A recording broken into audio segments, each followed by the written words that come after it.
Kaugmahan, katuninungan, kapanuan sa indo gabos mga tugang, sa inman kamong lugar, anuman an sa indong kinigibo.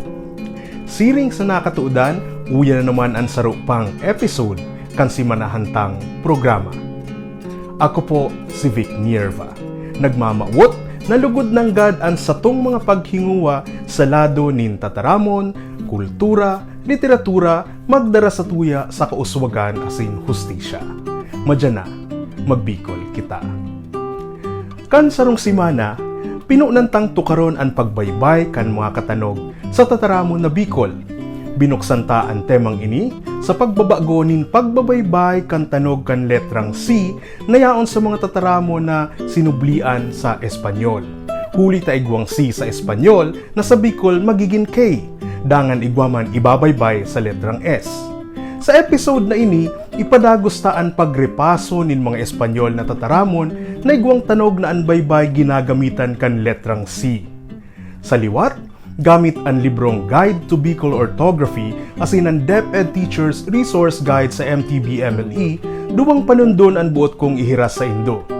Inot, ang digraph na double C o CC sa mga Espanyol na tataramon, riniribayan kan mga letrang KS sa pagbikol kan mga siring na tataramon.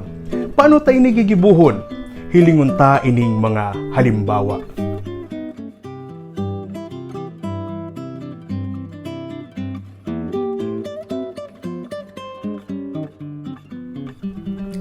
An-anom na mga halimbawang itinausa sa to, kaibahan na ng God sa mga tataramon naggamit ta sa arualdaw. Ngunyan, an sa tuyang ikaduwang panundon, naggagamit man nin letrang C. Ini ang digraph na CH. Sa alpabetong Espanyol, ang CH tradisyonal na minibidbid bilang sarong letra sagkod kan taon 2010 kan ang Royal Spanish Academy nagdesisyon na halion ini sa saindang alpabeto. Ngunyan, paano tababaybayon sa Bicol ang mga Espanyol na tataramon na igwang CH? Ang sa tuyang mga references, nagsasabi na ang Espanyol na tanog na CH babaybayon bilang TS sa Bicol. Uya ang mga halimbawa kaiyan.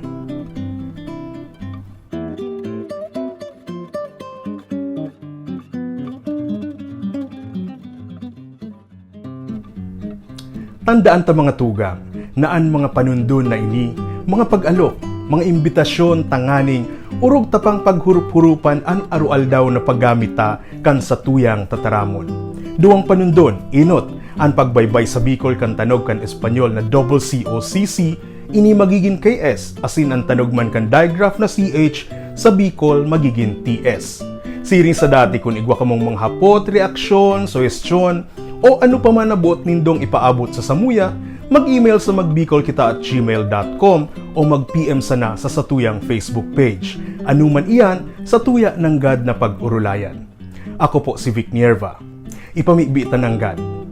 Karahayan, katutuuhan, katalingkasan. Lugod ang mga kabansayan na ini mapasatuya gabos. Sagkod sa masunod na simana, daing untok, magdanay, magbikol kita.